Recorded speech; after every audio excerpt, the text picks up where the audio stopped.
ఔం యస్యాద్విరతవక్రాద్యాః పారిషద్యాః పరస్యతతం విఘ్నం నిఘ్నంతి సతతం విశ్వశ్రేణం తమాశ్రయే.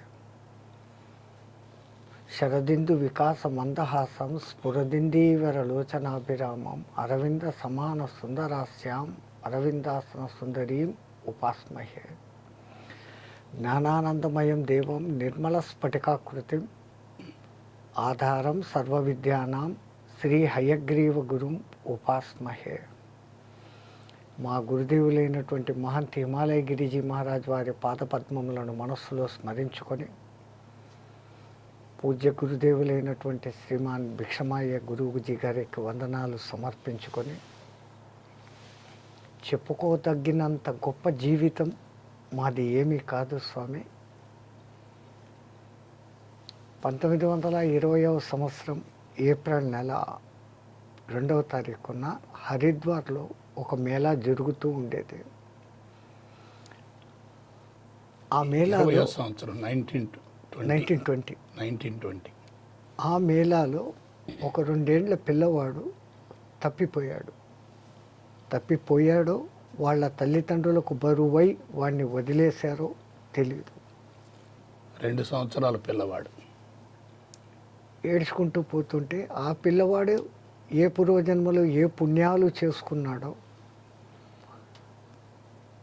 ఒకానొక హిమాలయ గురువు గారైనటువంటి మహంత్ హిమాలయ గిరిజీ గారు ఆ పిల్లవాడిని చేరదీసి ఏడుపును పోగొట్టి అందరినీ అడగని మొదలుపెట్టారు, ఎవడు పిల్లాడు అని. అందరూ మాకు తెలీదు అన్నారు. అప్పట్లో హరిద్వారు ఋషికేశ్ మధ్యలో 18 కిలోమీటర్లు భీకరమైన అడవి ఉండేది. అటవీ ప్రాంతం. హరిద్వార్ కూడా ఇంత విస్తృత నగరం కాదు, చిన్నదిగా ఉండేది. ఎందుకంటే 100 సంవత్సరాలు అయింది కదా. అప్పుడు ఆ ఉన్న కుటుంబీకులందరినీ ఊరు వాళ్ళని అడిగారు. మేళా వాళ్ళు వెళ్ళిపోయారు. ఇంకా ఎవరికీ కాదు, దేవుడిచ్చిన బిడ్డ, ఆయనకి ఎట్లా ఆశ్రమం ఉంది కాబట్టి ఆయన తన స్వస్థానం రుద్రప్రయాగకు తీసుకెళ్ళారు. అక్కడికి తీసుకెళ్ళారు 2 సంవత్సరాల వయసులో, నాకు 1920లో. అప్పటికి ఒక 2 ఏళ్ల కింద 1918 ఏప్రిల్ 2 దొరికాడు అన్నది సర్టిఫికెట్లలో పెట్టిన పేరు. బర్త్. నన్ను అక్కడికి తీసుకెళ్ళిన తర్వాత 6 ఏళ్ళు ఆశ్రమంలోనే ఏదో చిన్నగా 2-3 పద్యాలు నోటికి వచ్చింది చెప్పుకుంటూ ఉన్నాం. 20 నుండి 26 వరకు. ఆ తర్వాత ఎప్పుడైతే నాకు ఒక 6 వచ్చింది అని ఆయనకు అనిపించినప్పుడు మా దాదా గురువు దగ్గర ఇంకొక శిష్యుడు ఉండేవారు, వేదానంద మహర్షి గిరిగారు. వేదానంద మహర్షి ఆయన గారు అస్సాంలో ఉండేవారు, గౌహతిలో ఆశ్రమం. అక్కడ జకారియా కాలేజ్ అనేది ఉండేది.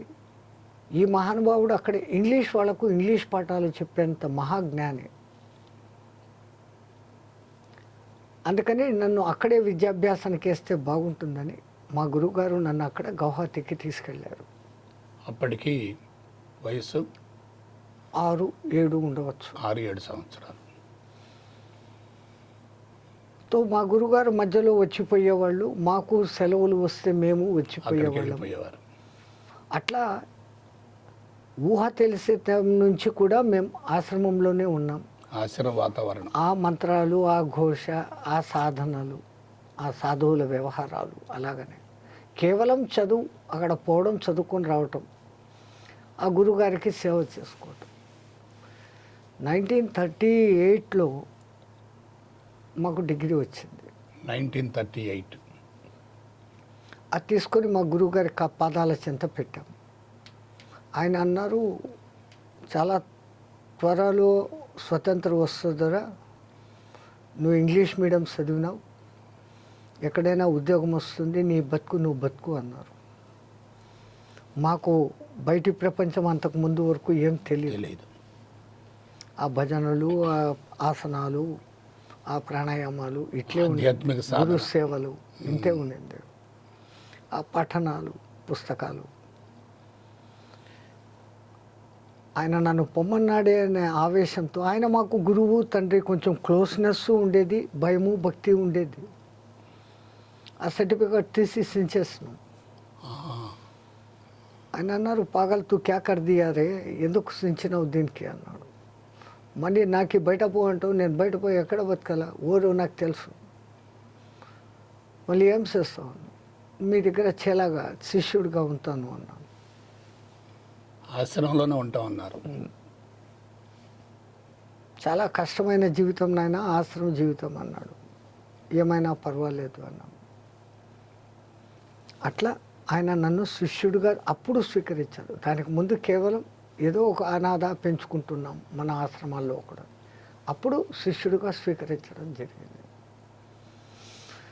అక్కడి నుంచి 7.5 సంవత్సరాలు కఠినమైన సాధనలు, కొద్దిగా వేదాలు, పురాణాలు, ఉపనిషత్తులు, భారత రామాయణ భాగవతాలు, వీటన్నిటికీ తోడు ఈ చాంద్రాయణ వ్రత విధానాలు, ప్లస్ ఆ కుండలిని సాధన. కుండలిని సాధన 7 ఏళ్ల తర్వాత ఆయన నా ముఖంలో తేడాను గమనించి ఒకసారి ఎదురుగా కూర్చోబెట్టి ఆ కుంభక క్రియ, దాంట్లో ఆ కుండలినిలో ఉండే క్రియ చేయమన్నారు. అది కుండలిని ప్రేరణ జరిగే క్రియ. ఆయన సంతుష్టుడై, నువ్వు ఇప్పుడు పర్ఫెక్ట్, నీకు ఇప్పుడు నిజమైన సంత్ దీక్ష ఇస్తాను, ఇంతవరకు చేలా, పరీక్షించారు, ఇప్పుడు నువ్వు సంత్గా మారవచ్చు అని సంత్ దీక్ష ఇచ్చి, అప్పుడు ఈ గంజాతనం అనేది చేస్తారు. అక్కడ ఒక విధానం ఉంటుంది, ఆ సిస్టమేటిక్గా చేసి ఈ భాగవ వస్త్రాలు ఇస్తారు. దానికి ముందు తెల్ల డ్రెస్సు, ఏదో ఒక డ్రెస్సు వేసుకుని తిరిగేవాడు. అప్పటికి తమరి వయసు 38లో డిగ్రీ అయిపోయింది. 20 ఇయర్స్ అప్పుడు. ఈ 7.5 years, 27 years అయిపోయిన తర్వాత సన్యాస దీక్ష ఇచ్చారు. ఇచ్చి చార్ధామ్ దర్శనం చేసుకొని రా అన్నారు. పైదల్ నడిచి, పాదయాత్రగా. చార్ధామ్ అంటే మీకు అందరికీ తెలుసు, బద్రీ, కేదార్, గంగోత్రి, యమునోత్రి.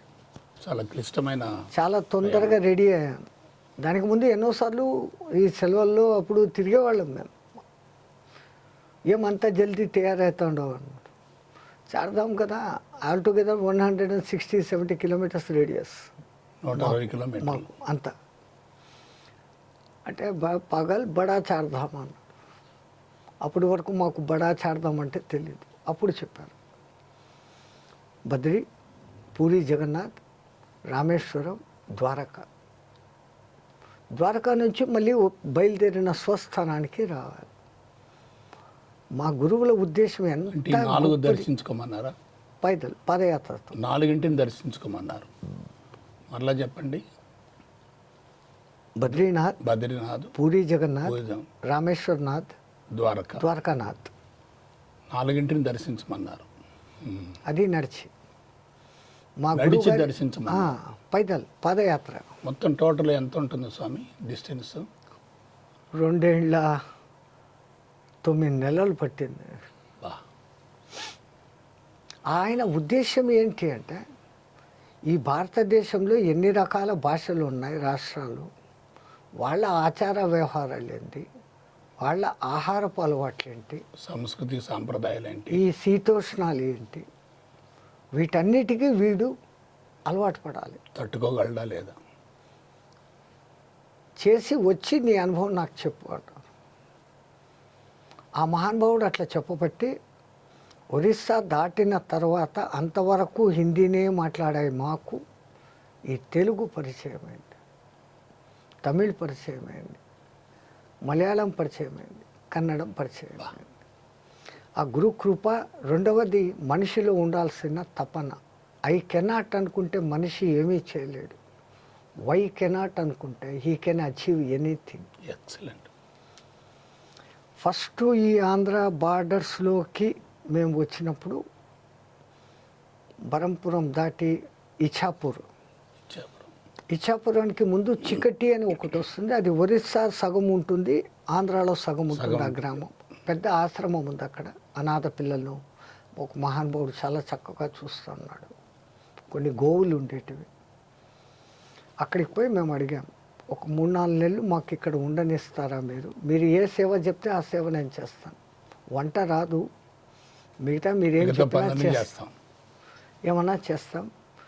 ఎందుకు అట్లా అడుగుతా ఉండవు అన్నాడు. ఈ తెలుగు నేర్చుకోవాలనుకున్నాను. 3 నెలలలో నువ్వు తెలుగు నేర్చుకుంటావా అన్నారు. వాళ్ళు కాస్త ఇంగ్లీషు హిందీ మాట్లాడేవాళ్ళు, ఒరియా మాట్లాడేవాళ్ళు. అవును. గురు కటాక్షం మీలాంటి వాళ్ళ అనుగ్రహము. మాకేం అభ్యంతరం లేదు. మా ఆవులకు కావలసినంత నీళ్లు, మాకు ఆ 20 మంది పిల్లలకు స్నానాలకు తొట్లు నింపాలి నీళ్లు. పొద్దున ఒకసారి, సాయంత్రం ఒకసారి. నీళ్లతో నింపాలి. ఆ 2 చేయాలి. బాగుండేది పక్కన. 6 గంటల లోపల మా గురువు నేర్పింది చేసుకునే అనుష్ఠానాలు 6 అయిపోయిన తర్వాత, 6 కన్నా ముందే ఆ 2 తొట్లు చేది నింపి పెట్టేవాడు. కొంచెం మార్కెట్ తెరుస్తారు అన్నప్పుడు మార్కెట్లోకి వెళ్ళిపోయి ఈ ట్రాన్స్లేషన్ బుక్ ఎక్కడ దొరుకుతుంది అని అంగళ్ళని ఎత్తుకుతే నైమే ఈ చిన్న ఊరు దొరకదు, బరంపూర్ పొండి అన్నారు. పక్కనే అది కొంచెం దూరం. ఒకసారి బరంపూర్ పోతే ఈ ట్రాన్స్లేషన్ బుక్ దొరికింది. ఆడనే ఒక 20 నోట్బుక్లు, పెన్లు పట్టుకొని వచ్చినాం. ఈ మిగతా టైం అంతా ఖాళీ కాబట్టి ఈ పని అయిపోయిన తర్వాత ఇది అక్షరాలు ముందు దిద్దడం నేర్చుకున్నాం. ఆ తర్వాత ఒరియా నేర్చుకున్నారా? ఒరియానా తెలుగు? అవసరం పడలేదు, తెలుగు. ఎందుకంటే ఇప్పుడు నేను ముందుకు పోవాలి. ఒరియాలో ఉన్నంతసేపు వాళ్ళు హిందీలోనే జరిగిపోయింది. పెద్దగా నాకు ఇంట్రెస్ట్ పడలే, ఇబ్బంది పడలే. ఇక్కడ ఇబ్బంది కలిగింది నాకు. ఆంధ్రాకి వచ్చి ఇక్కడ పుణ్యక్షేత్రాలు ఎక్కడున్నాయని ఒకరిని అడిగాను. ఆ మహానుభావుడు నాకు హిందీ మాలూం నై అంటాడే తప్ప ఇంకా ఆ తర్వాత ఒక్క మాట అన్నాడు. ఈ హిందీ మాలూం నై అనేది హిందీలో చెప్తాడు, ఇంకా దాని తర్వాత ఒక్క అక్షరం చెప్పాడు. ఇంకా మరి నాకేం దారి? అదేమో necessity is mother of invention అన్నట్ల నా తగినట్లు ఆ ఆశ్రమం దొరకడంతో ముందు అక్షరాలు నేర్చేసుకున్నాను. ఆ తెలుగు పేపర్ మటుకు బ్రహ్మాండంగా చదివేవాడిని, అర్థాలు ఏం తెలిసేది కాదు. ఆ తర్వాత చేయకూడని తప్పు, ఇద్దరు మాట్లాడుతుంటే వినకూడదు, కానీ నా క్యూరియాసిటీ కోసం అవసరం కొద్ది వాళ్ళ మాటలు వింటూ, ఓహో ఈ పదాలు పేపర్లో ఇట్లా ఉన్నాయి, వీళ్ళు మాట్లాడితే దీనికి ఇది ఇది అబ్జర్వ్ చేస్తూ ఒక నెలకంతా మాట్లాడగలను అనే నమ్మకం వచ్చినప్పుడు ఆ ఆశ్రమ మేనేజర్ దగ్గరికి వెళ్ళి, అయ్యా మీరు ఇచ్చిన సహకారానికి ధన్యవాద్, మేము బయలుదేరుతాము. వాడు మా దిక్కు ఇట్లా చూసాడు. హౌ కైసా తూ సీక్ లియా? Where there is a will there is a way అని ఒకటి అంటారు. దీన్ని అన్నిటికీ మించి నా గురు కటాక్షం నాకుంది, ఆ దైవానుగ్రహం ఉంది, కొంచెం ఉండి పట్టుదల కూడా ఉంది. చలో ఇంకా అక్కడి నుంచి ఆంధ్ర అంతా ఎక్కడ ఉంది ఏమని అడికంతా అంతా వచ్చాయి. సూళ్ళూరుపేట దాకా వచ్చినాం. సూళ్ళూరుపేట ఇంకా ఆ కొంచెం దాటిన తర్వాత ఎన్నాంగో వాంగో పొంగో తమిళ్. ఇది కూడా బుర్రకి ఏం ఎక్కలే. ఆంధ్రాలోనా అక్కడక్కడ హిందీ మాట్లాడేవాళ్ళు, తమిళనాడు అసలు హిందీ అనేది లేదు అక్కడ, లేనే లేదు. మళ్ళీ ఇది ఎట్లా అని అది ట్రాన్స్లేట్ బుక్ తీసుకుంటే అదృష్టం, అది 26 అక్షరాలే, అక్షరాలు తక్కువ దాంట్లో, కలిపిరాత ఈ ఒత్తులు ఇదంతా ఏం లేదు. అది ఒక 2 నెలలకి వచ్చేసింది. తమిళం కూడా వచ్చేసింది. అక్కడ నుంచి కన్యాకుమారి వరకు వచ్చేంత లోపల కొంచెం పక్కడు కూడా వచ్చింది. తిరుక్కురల్ కానీ, పట్టు సాధించే నాలాయిర ప్రబంధం కానీ, వాళ్ళ తమిళ సాహిత్యం గొప్పది ఉంది. 63 నారాయణ నాయనార్ల చరిత్ర కానీ చాలా ఉంది వాళ్ళది. తమిళ సాహిత్యం అద్భుతం, విచిత్రం. ఆ కన్యాకుమారి దాటి అక్కడ పోగానే ఎవడ ఉందాయని డబ్బాలో రాళ్ళేసినంత స్పీడ్గా ఉంటుంది ఆ మలయాళం భాష. ఫస్ట్ అయితే కనుక ఆశ్చర్యం అయిపోయింది, ఎరే బాపురే ఇవన్నీ నేర్చుకున్నా కానీ ఇది అట్లే ఎక్కేది అని. మలయాళం ట్రాన్స్లేట్ తీసుకుంటే ఆ సేమ్ అక్షరాలు కలిపిరాతలు అన్నీ ఉన్నాయి దాంట్లో.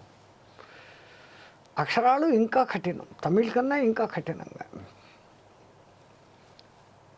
చలో ఇదే నేర్చుకున్నాక అది ఎందుకు కాదు, బట్ బాగా అబ్జర్వ్ చేస్తే తెలిసింది సంస్కృత పదాలు తమిళ పదాలే ఉంటాయి దాంట్లో. ఈ అన్ని భాషల యొక్క అక్షరాల నమూనా ఒకటేనా? నాహి, వేరు చాలా వేరు. పంజాబీ అక్షరాలు వేరు, గుజరాతీ అక్షరాలు వేరు, అక్షరాల లిపినే వేరే లెక్కన ఉంటుంది. లిపి వేరు, శబ్దాలు ఉచ్చారణ సేమ్, సేమ్. అవి మారవు. అవి మారు. ఇంగ్లీష్ వాడు 26 అన్నా కానీ ఆల్ఫాబెటికల్స్ మళ్ళా దాంట్లో ఏయు ఐఓయు అనే ఓవల్స్ మెయిన్ ప్రధానంగా పెట్టి వాడు ఏ అన్నాడు, ఇక్కడ ఆ అన్నాం. తేడా లేదు. ప్రపంచం అంతా కూడా ఒకటే భాష. మ్మ్. వాళ్ళ ప్రొనౌన్సియేషన్ల కోసము అక్కడ వాతావరణాలు, వాళ్ళ స్థానిక తిండి, పరిస్థితులను బట్టి. దీనిని బట్టి వాళ్ళ ఉచ్చారణలో సౌండ్స్లో తేడా వచ్చింది. సంస్కృతం ఒకప్పుడు ప్రపంచమంతా ఉన్న భాష. Mother of all languages. మాతృ, మ్యాటర్, మదర్. జర్మనీలో మ్యాటర్ అంటారు, మ్మ్. ఇంగ్లీష్లో మదర్ అంటారు, సంస్కృతంలో మాతృ, మాతృ అంటారు. భాతృ, బ్రోదో, బ్రదర్.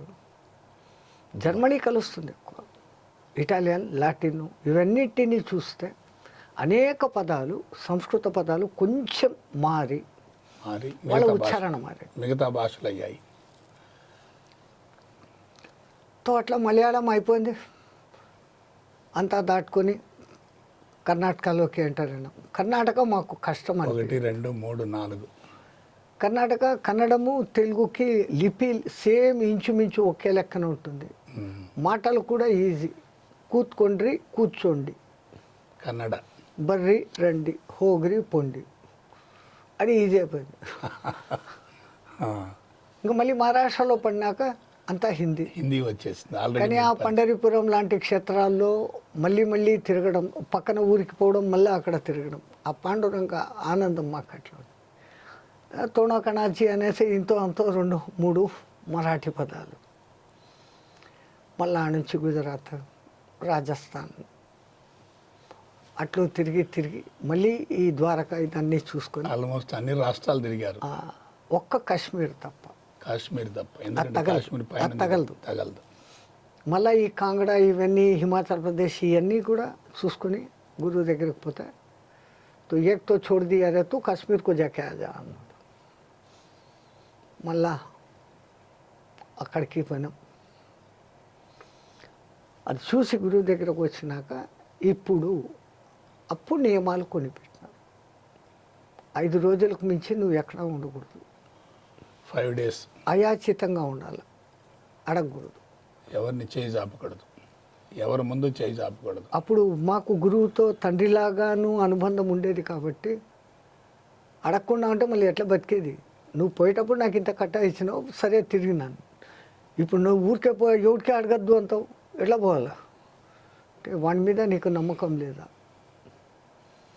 నీవు 10 రోజులు అన్నం లేకుండా ఉండగలిగేటట్లు నీకు చాంద్రాయణ వ్రతం నేర్పించి ఉండాను. 11వ రోజన్నా వాడు నీకు పెట్టడా? చాంద్రాయణ వ్రతం చేస్తే 10 రోజుల వరకు ఆహారంతో పని లేదా? ఆ చెయ్యగలిగితే ఉండగలిగితే. పౌర్ణమి రోజు పగలంతా ఉపవాసం ఉంటారు. మా జీవితంలో మొదటిసారి. దానికి ముందు ఎప్పుడూ మేము ఉపవాసం ఉండింది లేదు ఆ గురువు దగ్గర ఉన్నంత వరకు. ఆశ్రమాల్లో ఏంటి, మీరు నెయ్యి వేసుకుంటారు, మేము నెయ్యి పోసుకుంటారు. భోజనంతో ఒక దాల్, 2 సబ్జీ, 1 కప్పు నెయ్యి, 1 కంత బెల్లం ముక్క, ఇది పక్కన. కూరలు ఎక్కువ అంటారు, రోటీ తక్కువ ఉంటుంది. పెరుగులోకి ఇంత అన్నం వేసుకుంటాం ఎప్పుడో. అది ఒక పెద్ద పండగ స్పెషల్ అన్నం, రైస్. అట్లా తినే వాళ్ళకి ఇప్పుడు ఈయన అడగద్దు అంటాడు. ఈ చాంద్రాయణం మొదలు పెట్టినప్పుడు ఇట్లా పగలంతా ఉపవాసం ఉండాలని, నువ్వు రాత్రి చంద్రమాకి చూసి నీకు భోజనం పెడతాము అన్న. పౌర్ణమి రోజు గురువు చెప్పినాడు అని లోపల మండిపోతా ఉంది. తట్టుకున్నాను. 7 ఎప్పుడవుతుందా అని మంత్రం అదే చదువుతాందాం. 7 అయింది. ఆ బేటా అన్నారు. ఈ రొట్టె ముక్కలు చేసి పెట్టింటారు పెద్దగా. దాన్ని ఇట్లా 15 పిడికిళ్ళు రొట్టె ముక్కలు వేసినాడు పెద్ద థాలీలో. ఆ 15 ముక్కలకు అవసరమైనంత సబ్జీ, పెద్ద కప్పులు, ఇంత బెల్లము, 1 కప్పు నిండా నెయ్యి, 1 కప్పు నిండా పెరుగు. అప్పుడు అనుకున్నాను, ఇదేదో చాంద్రాయణ వ్రతం బాగుంది. రోజు ఇట్లుంటే పగలు తినకపోతే ఏమైంది. రాత్రి కొంచెం ఎక్కువ తింటాను కదా. 15 పిడికిళ్ళ రొట్టె ముక్కలు ఇంత కుప్ప అవుతుంది. ఆ సబ్జీలు ఇంత కప్పులు ఉంటాయి. మళ్ళీ అయిపోయి నెయ్యి అయిపోయి ఇట్లా దాన్ని తాలి మీద ఇట్లా గంట కొడితే వాడు వచ్చి మళ్ళీ నెయ్యి పోయాలి. కూర దిక్కు ఏళ్ళు చూపి మాట్లాడకూడదు అన్నం తినేటప్పుడు, అదొక నియమం. అవును, ఇట్లా అంటే వాడు మళ్ళీ కూర వేయాలి. అది తీసుకొచ్చి మన ఆ కాంపెన్సేట్ రోటీ ముక్క చూపిస్తే రోటీ వేయాలి. ఇట్లా ఉండేది మా విధానాలు. అంత బ్రహ్మాండంగా ఉండింది. 4, 5, 6 days పెద్ద డిఫరెన్స్ తెల్ల. ఒక 7 రోజుల తర్వాత కుప్ప సైజు తగ్గుతూ ఉంది. మీకు ఇచ్చే ఆహారం మోతాదు తగ్గుతుంది. అప్పుడు మా ఇంకో వాడిని అడిగినాం, క్యారే భయ్ ఏతో రాక్ కమ్ హో రయా అంటే, నీకు తెలీదా చాంద్రాయణ వ్రతం అంటే ఏమో అన్నాడు. గురువు చెప్పినాడు చేస్తున్నాం, అదేమిది నాకు తెలియదు దాని విధానం అని. అదే పౌర్ణమి రోజు నుంచి చంద్ర కళలు ఎట్లెట్లా ఒక్కొక్కటి తగ్గుతుందో ఒక్కొక్క పిడికెడు ఆయన తగ్గిస్తాడు. ఆహారం తగ్గుతుంది, మోతాదు తగ్గుతుంది. పౌర్ణమికి అమావాస్య ముందు రోజు కేవలం ఒకే ఒక్క పిడికెడు, 1 స్పూను గోబీ, 1 స్పూను గాజర్ సబ్జీ, 1 స్పూను దాల్, 2 సుక్కలు నాయి, అబ్బా అబ్బా అబ్బా, 2 స్పూన్ పెరుగు. ఫస్ట్ టైం ఊరికన్నా ఒప్పుకున్నాను ఈ వ్రతంకి. ఆయన చెప్పినట్లు ఉద్యోగంకి పోయింటే బాగుండేది అని కూడా అనిపించింది. మళ్ళీ అరే గురు బినా విద్యా నహి అంటారు. గురువు ఆజ్ఞను మీరరాదు, పోతే పోతాం, ఉంటే ఉంటాం. మళ్ళీ అమావాస్య తర్వాత నుంచి ఒకటి పిడికెట్ పెంచుతూ వస్తాం. మళ్ళీ అయితే 4 months అయిపోయినాక ఇది విసుకొని ఒకసారి గురువు అన్న, ఇట్లా కొంచెం కొంచెం ఎందుకు చంపుతావు, ఒకటేసారి చంపేయకూడదా, ఒక రూమ్లో పెట్టి అన్నం పెట్టకుండా 10 రోజులు పెడితే చచ్చిపోతాం, ఇట్లా ఎక్కువ పెడతావు ఇట్లా తక్కువ పెడతావు ఏమిది అని. అప్పుడు ఆయన అన్నాడు, ఇది ఎంత ఉందిరా, ఇట్లా జానుడు. ప్రపంచంలో ఎక్కడైనా పెద్ద గుంత ఉండి రోజు 3 పిడికెళ్ళు మన్ను వేస్తూ ఉంటే 10 ఏళ్లకో 20 ఏళ్లకో ఆ గుంత నిండిపోతుంది. ఇది ఇటు జానడు ఉండే ఈ గుంత 3 సార్లు వేసినా 6 సార్లు వేసినా నిండదురా. ఈ ఆకలికి లొంగి మనిషి అపరాధాలు, ఆపద్ధాలు, మోసాలు, ఆఖరికి హత్యలు కూడా చేస్తాడు. ఒకడి దగ్గర తల వంచుతాడు దానికి లొంగి. నువ్వు దాన్ని కంట్రోల్లో పెట్టుకున్నావంటే నువ్వు ఎవడికి వంగాల్సిన పని లేదు, పైవాడికి ఒక్కడికి తప్ప అని. ఆ మాట మాకు చాలా బాగా పట్టుకునింది. 6 నెలలు పూర్తి అయిపోయింది ఇట్లా పెంచడం తగ్గడం. 6 నెలలు అయినాక నార్మల్. ఉదయం పూట టిఫిన్, మళ్ళా 10 గంటలకు స్పెషల్గా టిఫిన్, నార్మల్కి వచ్చేసారు. మళ్ళీ మధ్యాహ్నం భోజనం. ఆయన టెక్స్టింగ్ ఇది. 1 వారం పెడతాడు ఇలా. వారం అయినాక రసోయిలోకి వాళ్ళకి చెప్తాడు పిలిచి, ఈరోజు వీడికి భోజనం పెట్టొద్దండి నా ఎదురుగానే. ఇంకా గురువు ఆజ్ఞ. ఆయన లేదు, ఆయన మేము వంటింట్లోకి పోయి తినొచ్చు. గురువు చెప్పినాడు పడు, పైన నుంచి ఎంత పడాలి అంతే, 2 అడిగే అవసరం లేదు, అడిగే అవకాశం నథింగ్. మళ్ళీ ఒక 4 రోజులు 6 గంటలకు ఒకసారి తిను అంటాడు, 10 గంటలకి తిను అంటాడు, 12 గంటలకి, 2 గంటలకి బేటా ఖా అంటాడు. అంతా తిన్నాక 3 రోజులు బంద్ అంటాడు. అట్లా మెల్లగా పెంచుకుంటూ 11 రోజుల వరకు తీసుకుని వచ్చారు. అప్పుడు అడిగాం, ఏమి ఇట్లా చంపుతావు మాకే అంటే అప్పుడు ఆయన చెప్పినాడు, నువ్వు ఎప్పుడూ సన్యాసం అంటే తిరుగుతూ ఉండాలి నిరంతరంగా. దొరకకపోవచ్చు. దీనికి లొంగిపోయినావు అంటే నువ్వు ఎక్కడో అడుగుతావు, అడగకూడని వాడిని అడుగుతావు. అపాత్రదానము సపాత్రదానం అనే అందరూ దానాలు ఎట్లా చేస్తారో అర్హత అనర్హత తెలిసి అడగాల. ఒక్క దేవాలయాల్లో ప్రసాదాన్ని అడగవచ్చు. లేదు పూర్తిగా ఇతను అర్హుడు అని అనిపిస్తే 10 రోజులు దాటిపోయిన తర్వాత కూడా అయ్యా నాకు భోజనం కావాలా అని అడగవచ్చు. కానీ సుభిక్షమైన ఈ భారతదేశంలో ఆశ్రమాలు ఎన్నో ఉన్నాయి, ఆలయాలు ఎన్నో ఉన్నాయి. ఈ మన పవిత్ర భారతదేశంలో అన్నంకి కొరత లేదు, ఎటువంటి కొరత రాదు. ఇంత ఈ సాధనాలన్నీ అయిపోయి ఆ కుండలిని నాలో మేల్కొనింది, ఆమె అనుగ్రహం నాకు కలిగింది అని మా గురువు అనుకున్నప్పుడు ఈ నియమాలు పెట్టి అయాచితంగా ఉండాలా? అప్పుడు ఆయన అడిగాను, అడగకూడదు అంటే ఎట్లా అన్నాడు. ఆయన అన్నారు, నీ చెయ్యి ఒక్కసారి ఇట్లా అన్నావంటే ఇట్లా అనే గుణం పోతుంది, మళ్ళీ అడగకుంటే ఎట్లా అన్న. వాడి మీద నమ్మకం ఉంటే ఎవడో ఒకళ్ళు నీకు దక్షిణ అని ఇస్తారు, దానికి నీకు అర్హత ఉంది, అడిగితే రుణపడతావు. ఆ రుణం తీర్చుకునే దానికి మళ్ళీ వానికి ఏదో ఒకటి నువ్వు చేయాల. ఈ జన్మ కాకుంటే ఇంకో జన్మ పడుతుంది. అదే వాళ్ళంతకు వాళ్ళు ఇస్తే దక్షిణ. అందుకే మన వ్యవస్థలో ఎవరు ఎక్కడికి పోయినా కానీ పోయేటప్పుడు వానికి పండ్లు బట్టలు దక్షిణ అనేది వ్యవహారం పెడతారు. దేవి భాగవతంలో కూడా ఈ దక్షిణ గురించి ఒక కథ ఉంటుంది. దక్షిణ ఇవ్వకపోతే ఫలం పూర్ణం కాదు. అన్నం పెట్టిన, వస్త్రాలు పెట్టిన, భూమి రాసి ఇచ్చిన, గోవులు ఇచ్చిన, వాటితో పాటు మళ్ళీ దక్షిణ కూడా ఇవ్వాలి. ఆ దక్షిణ కూడా పూర్ణంగా ఇవ్వకూడదు, బేసిక్గా ఇవ్వాలి. 100 రూపాయలు ఇచ్చారు, నేను తీసుకోను, మళ్ళీ నేనే ₹1 అడుగుతా. మీరు అనుకోవచ్చు, వీడికి 100 ఇస్తే కూడా తృప్తి లేకుండా మళ్ళీ ₹1 అడుగుతాడు. మీకు 10 చేసేకే నేను అది అడగడం. దాంట్లో రీజన్, ఇప్పుడు మీరు నాకు 100 ఇచ్చినారు, బయటికి వచ్చాను, స్వామి గారు ఎంత ఇచ్చారు దక్షిణ అంటారు. రౌండ్ ఫిగర్ కాబట్టి 100 అనేస్తాను. 100 ఒకటి పెట్టి ఇచ్చారనుకోండి, 100 కన్నా ఎక్కువ ఇచ్చారయ్యా అంటాను. 100 కన్నా ఎక్కువ నెక్స్ట్ 1000, 10 అయింది మీరు ఇచ్చిన దానం. 1000 పైన ₹1 పెట్టిస్తే దాని తర్వాత ఫిగర్ 10,000.